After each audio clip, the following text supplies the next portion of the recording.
As winter nears, Turkey has filled its underground natural gas storage units to the brim, confident to be immune from the energy aftershock of the Russia-Ukraine crisis. In October, the state-owned Petroleum Pipeline Corporation announced that the country's 2 underground natural gas facilities have reached a storage capacity of 100%. According to BOTAS, with respective storage capacities of 4.6 billion cubic meters and 1.2 billion cubic meters, the 2 facilities should provide enough gas to cover about 10% of annual consumption.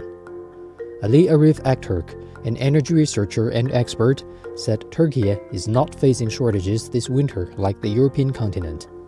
Avrupa'da tartışılan Rus gazının kesilmesinden dolayı yaşanabilecek sıkıntı.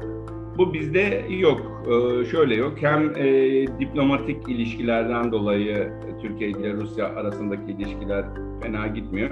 Onun yanında Karadeniz'in altından geçip gelen Türkiye'ye ulaşan bir mavi akım var. 2001 yılında devreye alınmıştır. Bir de Türk akım 1 var. Türk akım 2'yi saymıyorum, o Avrupa'ya gaz götürüyor. Bu doğrudan Rusya Federasyonu'ndan Türkiye'ye gaz getiriyor. Avrupa'ya göre şansımız daha yüksek. LNG tedariğinde bir sıkıntı olmaz ise,